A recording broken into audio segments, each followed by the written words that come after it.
안녕하세요. 저희는 어떻게 하면 가장 빠른 양자 컴퓨터를 만들 수 있을까?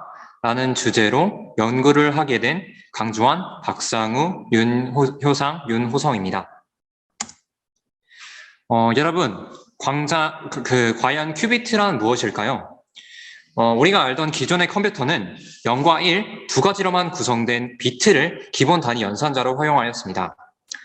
하지만 양자 컴퓨터에서는 0과 1로만 구성되어 있는 것이 아니라 이 0과 1이 중첩되어 있는 상태인 양자 비트를 기본 단위로 활용을 하여 이 연산을 하는 컴퓨터입니다. 좀 더 이해를 돕기 위해 그림을 참고하자면 비트는 이렇게 두 가지 점 상태로만 표현이 되지만 양자 비트는 이 구 모양에서 이 북극점을 1 그리고 남극점을 0이라고 두었을 때 북극 남극점만 가르치는 것이 아니라 이 구면상의 어떤 점들이든 이 양자 비트의 상태가 될 수 있기 때문에 이 무한히 많은 상태를 표현할 수 있다는 것이 바로 양자 비트의 특징입니다. 수학 물리학자들은 이런 양자 비트를 수학적으로 표시하기 위해 브라켓 표기법이라는 것을 도입을 하였습니다. 여기서 우리가 평소에는 잘 보지 못했던 짝대기와 오름꼭지로 표현되어 있는 새로운 기호를 볼 수 있는데요. 이 기호는 캣이라고 불리는 기호인데 어려운 개념이 아니라 우리가 알고 있던 벡터와 굉장히 밀접한 관련이 있는 개념이라고 생각하시면 쉬울 것 같습니다. 우리가 벡터의 성분 표시법에 대해서 한번 생각을 해보면 어떠한 임의의 벡터에 대해서도 이 X방향의 단위 벡터, Y방향의 단위 벡터를 통해서 이 A1, 뭐 E1 저렇게 성분 표시로 표시했던 것처럼 이 브라켓 표기법에서도 이 0캣과 1캣이 마치 단위 벡터와 같은 역할을 하므로 벡터와 크게 다른 점이 없다고 봐도 무방합니다. 다만 여기서 벡터와 차이점을 한 가지 살필 수 있는데 바로 0캣 앞에 있는 개수 알파와 그리고 1캣 앞에 붙어있는 개수 베타가 실수가 아니라 복소수로 확장되어서 복소 벡터를 표현한다는 것 말고는 벡터와 다른 점이 없습니다. 그렇다면 이렇게 브라켓으로 표현된 양자 비트가 과연 구면상의 점을 어떻게 표기하는가 궁금증을 가지실 것 같습니다. 가령 제가 지구본 위에 한 점을 선택을 했다고 가정을 하도록 하겠습니다. 그렇다면 제가 이 지구본 상의 위치를 정확히 특정하기 위해서 필요한 최소한의 정보는 무엇일까요? 바로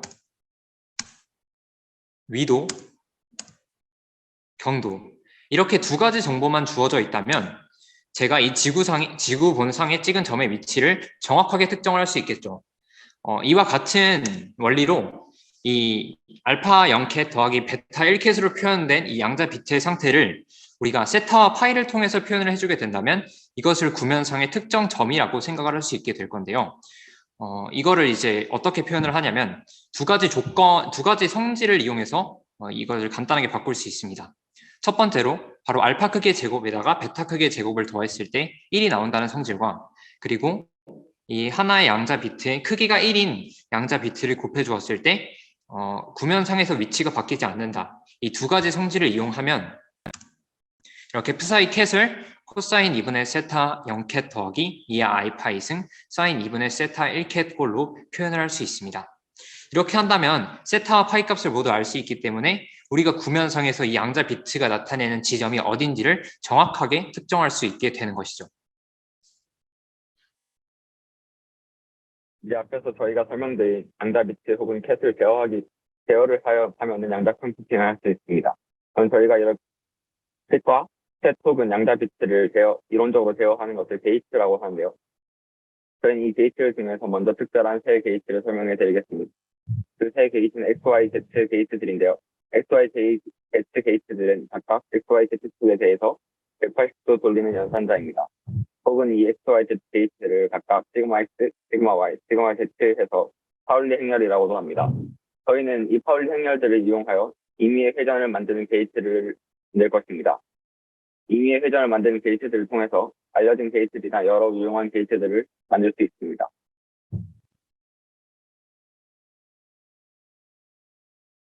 일단 이를 위해서 필요한 개념을 한 가지 설명드리자면 이 지수함수를 테일러 전개를 이용하여 정의를 하면 행렬을 지수에 넣을 수 있습니다.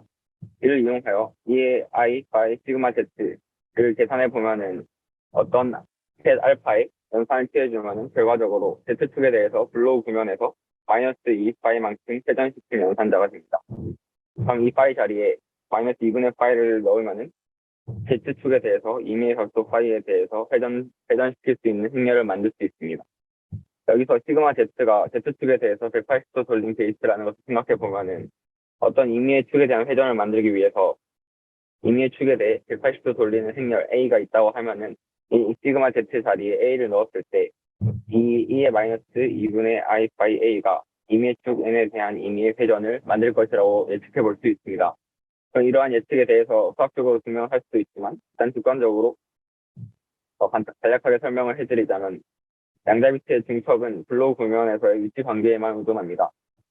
이때 지수함수가 테일러 전개로 나타나면은 셋에 취했을 때 결국 회전시킨 셋들의 증첩이기 때문에 이 Z축이라는 방향이 특별한 의미를 가지고 있지 않아 어떤 축에 대해서도 이 회전을 만들게 됩니다. 그러면은 이렇게 N축에 대해서 180도 돌리는 게이트 A만 터지면은 임의의 회전에 대한 게이트를 만들 수 있는 것인데 이러한 A는 이렇게 찾을 수 있습니다. 시그마 Z가 1셋과 0셋에 대해서 이런 연산을 만족하는데 어떤 N축을 향하는 셋 N 플러스와 그 반대편을 향하는 N 마이너스를 반대편을 향하는 셋을 N 마이너스 셋이라고 했을 때 이 연산을 만족하면 A가 원하는 연산자가 됩니다.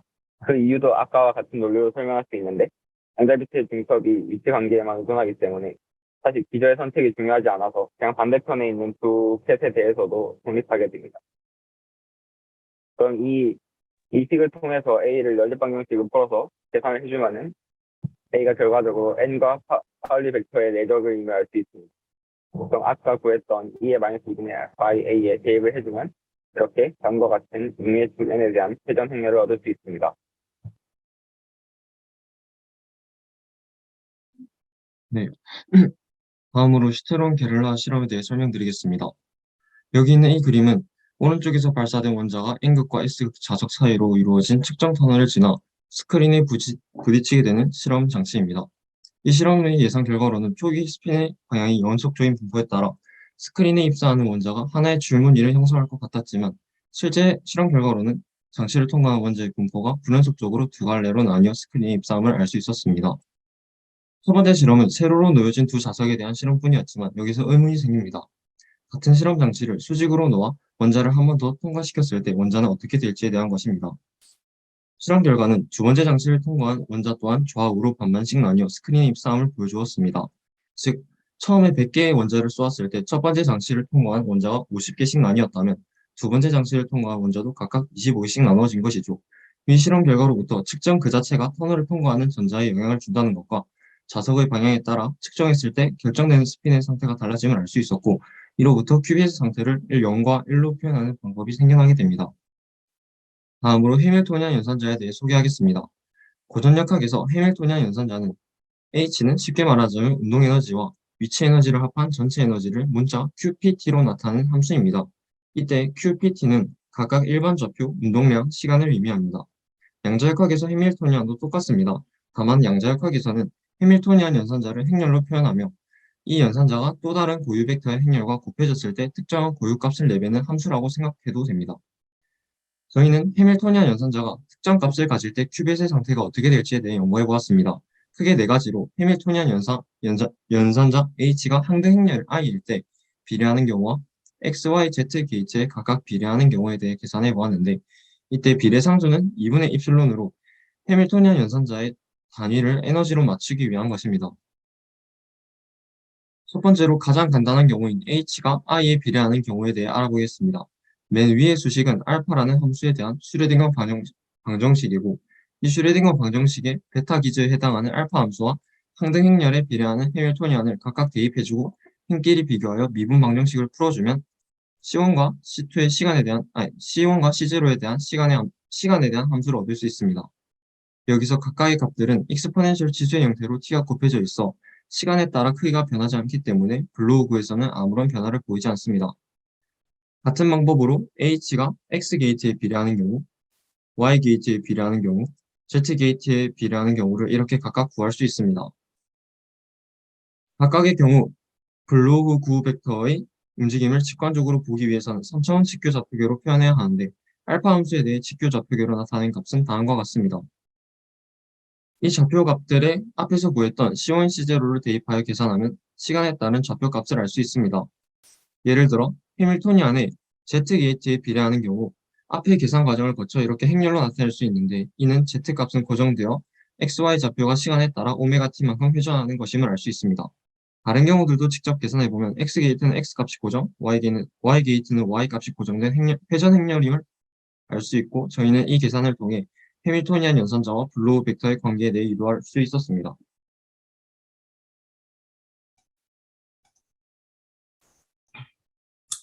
저희는 본 연구에서 이 큐비트를 어떻게 수학적으로 기술하고 그리고 어떻게 제어할지를 알아보았습니다. 그리고 저희는 이러한 이론들을 바탕으로 해서 양자 회로를 어떻게 구성하고 그리고 실제로 이 양자 회로들을 만들어 보기로 하였습니다. 이 양자 회로는 다음과 같은 기본적인 원리를 가지고 있습니다. 이렇게 큐비트가 있고 저희가 이 큐비트를 관측을 했을 때 큐비트는 0 또는 1의 값을 내보내게 됩니다. 그리고 이 0이나 1을 내보내는 이 조건은 바로 이 블로우 벡터라는 값에 의해서 결정이 되는데요. 이 블로우 벡터가 1캣에 가까우면 가까울수록 이 큐비트는 관측을 했을 때 1이라는 값을 내보낼 확률이 더 커지게 되고 반대로 이 블로우 벡터가 0캣에 가까워질 때는 0을 내보낼 확률이 더 커지게 됩니다. 이러한 기본적인 원리를 이용하면은 이 양자 회로를 설명할 수가 있는데요. 이 양자 회로에서는 저희가 이 블로우 벡터가 0캣인 큐비트를 넣어주게 됩니다.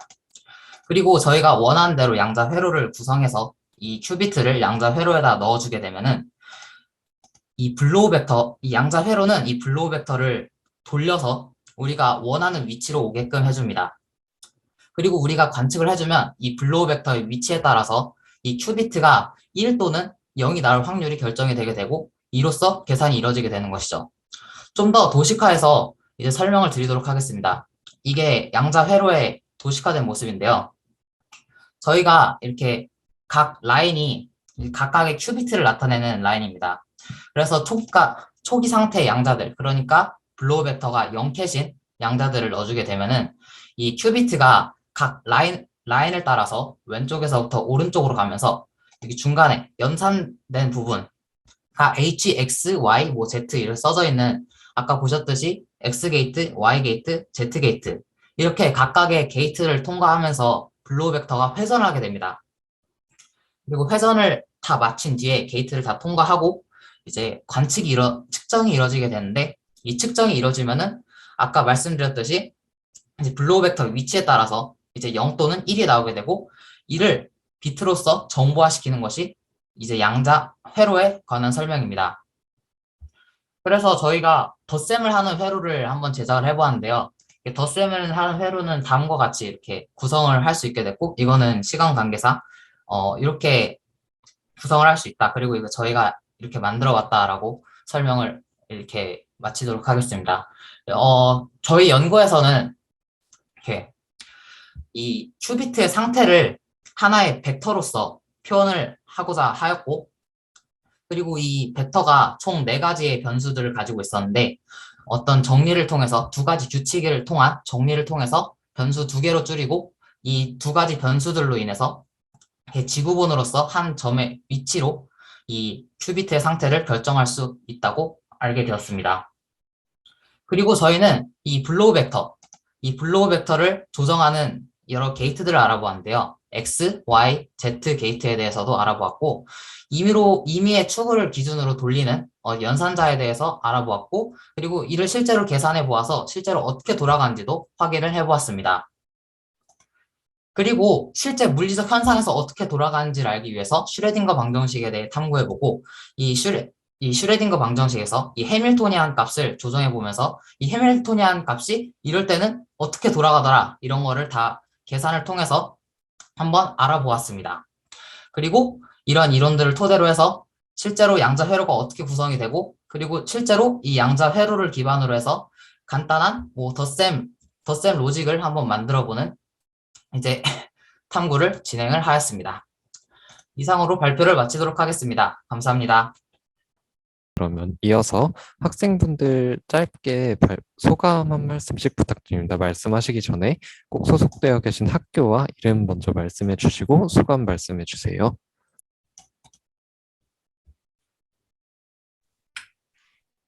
안녕하세요. 인천과학고등학교 박상우입니다. 저는 이번 프리-URP 연구를 진행하기 전에는 양자 컴퓨터에 관해서 자세히 아는 것도 없었고, 이 코딩 관련해서도 별로 아는 지식이 없었었는데, 이번 프리-URP 연구를 진행을 하면서 담당해 주시는 조교님께서 처음부터 차근차근 알려주시고, 그리고 궁금한 것도 항상 정말 친절하게 궁금증이 해결될 때까지 잘 대답을 해주신 것 같아서 기초 지식에 대해서 정말 많이 얻어갈 수 있어서 뜻깊은 경험이었던 것 같습니다. 그리고 직접 뭐 인터넷에서만 보던 슈레딩거 방정식이라든지 그런 어렵게만 느껴졌던 문제들을 실제로 개념을 알고 어떻게 푸는지에 대해서도 이제 배우면서 그런 거를 이제 각자의 손에 학생들의 손을 통해서 풀어보니까 조금 더 뜻깊고 의미 있던 시간이었지 않았나라고 생각을 했습니다.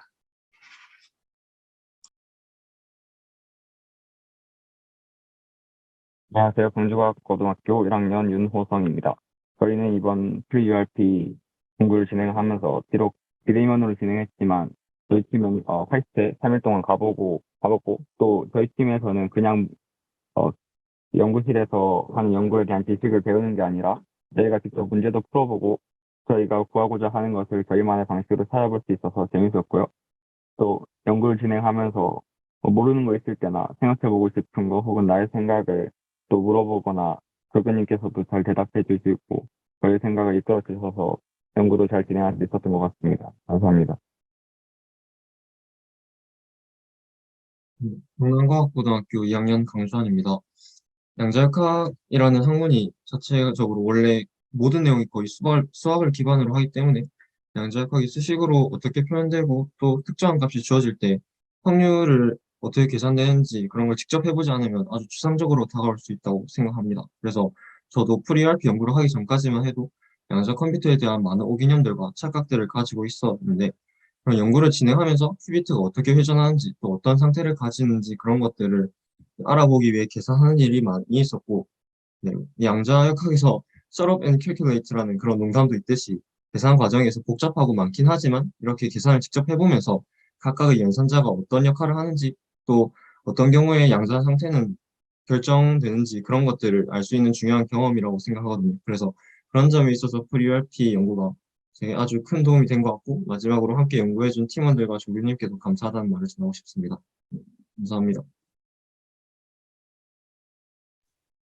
어, 그 양자 컴퓨터에 관해서는 여러 매체들에서 많이 나오게 되고 이렇게 많이 접하긴 하는 분야인데 이제 실제로 양자 컴퓨터에 대해서 좀 알려면은 좀 많은 지식이 필요하고 접근하는데 굉장히 많은 어려움이 있어서 이제 뭐 관심은 있었지만 이제 많이 알지 못하는 상황이었었는데 이번 활동을 통해서 이렇게 좀 어려운 내용들을 이제 조교님이 너무 잘 설명해 주셔서 이제 좀 더 잘 이해할 수 있었고 그리고 조교님뿐만 아니라 우리 팀원들이 생각하지도 못한 질문들을 많이 해주고 이렇게 좀 더 지식에 대한 폭을 넓혀주고 그리고 이제 같이 활동을 하면서 이제 뭐 질문도 주고받고 하면서 뭔가 이렇게 배우는 데 있어서 좀 즐거움을 되게 많이 느낀 것 같아요. 진짜 공부란 이런 거구나 해서 정말 의미 있는 시간이었고 네, 함께 해준 조교님과 이제 팀원들한테 감사하다는 말씀 드리고 싶습니다.